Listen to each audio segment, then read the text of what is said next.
Hello అండి, అందరికీ నమస్కారం. మా పల్లె రుచులు ఛానల్కి స్వాగతం. ఈరోజు మంచి నాన్ వెజ్ పికిల్తో మీ ముందుకు వచ్చాను. రంగు రుచిలో ఏమాత్రం మార్పు లేకుండా సంవత్సరం పాటు నిల్వ ఉంటుంది పచ్చడి. నిల్వ పచ్చళ్ళు ఎక్కువగా పట్టను నేను. ఇంట్లో ఉండాలని చెప్పేసి 3-4 రకాలు ఏదో కొంచెంగా పడతాను. మా పిల్లలు హాస్టల్స్లో ఉన్నారు. రొయ్యల పచ్చడి పట్టమని గొడవ చేస్తుంటే పట్టాను. వాళ్ళకి చాలా ఇష్టం, రోజు పెట్టిన తినేస్తారు. టిఫిన్లోకి, అన్నంలోకి అన్నింటిలోకి తినేస్తారు. అయిపోయాక ఊరుకోరు. కలర్ చూస్తున్నా తినాలనిపిస్తుంది. టేస్ట్ కూడా అంతే బాగుంది. పచ్చడి పట్టే రొయ్యలు గట్టిగా ఉండాలి, బాగుండాలని చెప్పేసి నేనే చూసుకొని తెచ్చుకుందామని నేనే వెళ్ళాను. ఇది మా ఊరు దగ్గర ఉండే చిన్న మార్కెట్.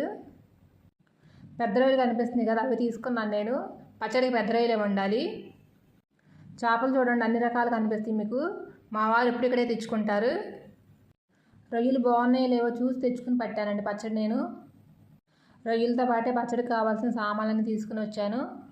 మా మార్కెట్ చూపిద్దామని చెప్పేసి చిన్న వీడియో తీశాను. ఇప్పుడు రొయ్యల పచ్చడి ప్రిపరేషన్ చూద్దాము. రొయ్యలు ఎప్పుడు కూడా పొట్టు బయట ఒలిపించేస్తాము. ఇంటికి వచ్చిన తర్వాత వెన్ను మీద ఉండే నరం క్లీన్ చేస్తాను నేను. అవన్నీ క్లీన్ చేయడానికి 1 అవర్ పట్టింది నాకు. ఉప్పు పసుపు వేసి బాగా క్లీన్ చేసుకోవాలి.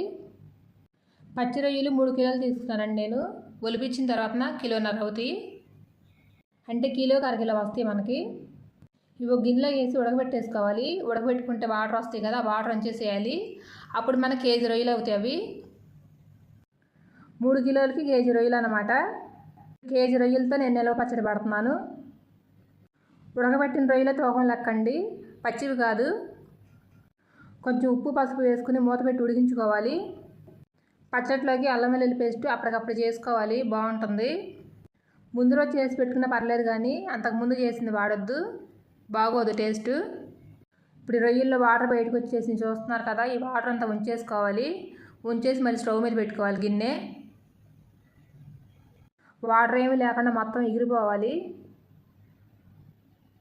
అల్లం వెల్లుల్లి పేస్ట్ కూడా కొంచెం గట్టిగానే చేసుకోవాలి దీనికి. ఆయిల్లో వేయించుకోవాలి కదా, టైం ఎక్కువ పడుతుంది లేకపోతే. నేను వాటర్ ఉంచేసాను. వాటర్ ఉంచేసి మళ్ళీ స్టవ్ మీద పెట్టుకున్నాను గిన్నె.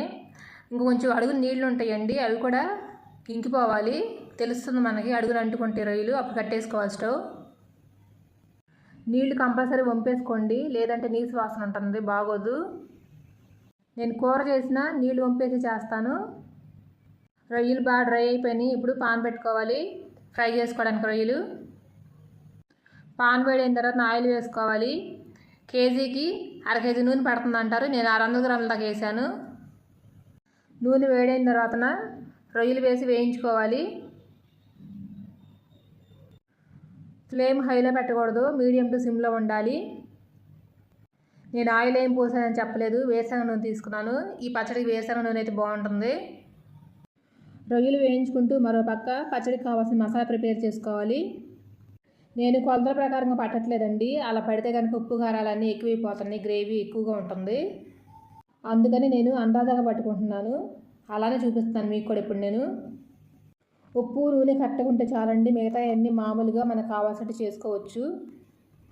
గ్రేవీ ఎక్కువ కావాలనుకోండి కొలత ప్రకారంగా పట్టుకోండి, లేదు అంత వద్దు అనుకుంటే కనుక ఇలా నేను చూపించినట్టుగా అందాజాగా పెట్టుకుంటే సరిపోతుంది. రొయ్యలు వేగిపోయి నేను తీసేసుకుంటున్నాను, తీసి పక్కన పెట్టుకుంటున్నాను. అల్లం వెల్లుల్లి పేస్ట్ కూడా చేసేసుకున్నాను. ఇప్పుడు రొయ్యలు తీసేసి అల్లం వెల్లుల్లి పేస్ట్ వేసి వేయించుకోవాలి. రిఫైండ్ ఆయిల్తో పడితే పచ్చడి టేస్ట్ ఉండదండి, కుదిరితే గానుగ నూనె లేదంటే ప్యాకెట్ నూనె వాడుకోవాలి. అల్లం వెల్లుల్లి పేస్ట్ 100 గ్రాముల వరకు ఉంటుంది. లెక్కల ప్రకారంగా అయితే అల్లం 100 గ్రాములు, వెల్లుల్లిపాయలు 100 గ్రాములు తీసుకోవాలి. నేను 2 కలిపి 100 గ్రాములు తీసుకున్నాను. అల్లం వెల్లుల్లి పేస్ట్ పచ్చివాసన పోయేదాకా వేయించుకోవాలి. మరో పక్క ధనియాలు నేను లైట్గా ఫ్రై చేసుకుంటున్నాను, అన్నీ కూడా బాగా ఫ్రై చేయట్లేదు. ఎండబెట్టుకుని గ్రైండ్ చేసుకుంటే బాగా మెత్తగా పొడవుతుంది అంటారు కదా, అట్లా నేను కొంచెం లైట్గా ఫ్రై చేస్తున్నాను. జీడిపప్పులు 10 నుంచి 15 తీసుకున్నాను. మసాలాలు చూడండి, ఎక్కువ అక్కర్లేదు దీనికి. అనాస పువ్వు, దాల్చిన చెక్క, లవంగాలు, యాలకులు, షాజీరా లైట్గా వేసుకున్నాను, కొంచెం అన్నీ. పచ్చడికి ఎక్కువగా వేస్తే గరం మసాలా ఫ్లేవర్ వచ్చేస్తుంది, మసాలా కూరలాగా ఉంటుంది, అందుకని చెప్పేసి నేను వేయకూడదు ఎక్కువగా. అలా లైట్గా ఫ్రై చేసుకుంటే మనం మిక్సీ చేసినప్పుడు ఫైన్ పౌడర్ అవుతుంది.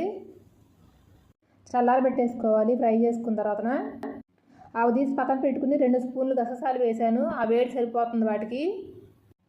ఆ మసాలాలన్నీ కూడా మనం ఆయిల్లో ఫ్రై చేసుకోవాలి. మళ్ళీ ఎక్కువ ఫ్రై చేసుకోకూడదు. ముందే నురగ వస్తుంది కదా, అల్లం వెల్లుల్లి పేస్ట్ కూడా వేగిపోయింది. ఇప్పుడు వేయించుకున్న రొయ్యలు మనం వేసేసుకోవాలి ఇందులో.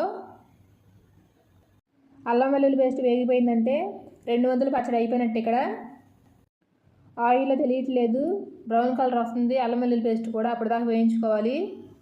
అల్లం వెల్లుల్లి పేస్ట్ వేగితే నురగ వస్తుంది, అది కూడా ఒక గుర్తు మనకి.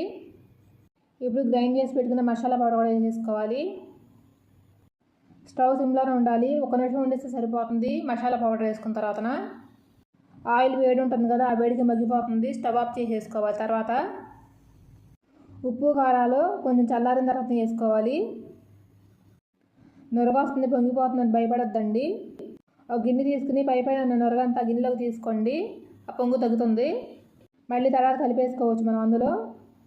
ఇప్పుడు చల్లారిపోయింది. దీనిలో ఉప్పు కారాలు వేసుకోవాలి. ఇప్పుడు నేను చూపిస్తున్నాను కదా, ఆ గిన్నెకి కారం వేసాను నేను. కారం మళ్ళీ వేయలే, సరిపోయింది నాకు. సాల్ట్ మళ్ళీ చూసి వేసుకున్నాను, 2 స్పూన్లు పట్టింది. ఇంకా ఇప్పుడు ఆ గిన్నెలో సగం వేసాను, ఇంకా తర్వాత 2 స్పూన్లు వేసాను. 1/2 స్పూన్ పసుపు వేసుకున్నాను. వేసుకొని బాగా కలుపుకోవాలి.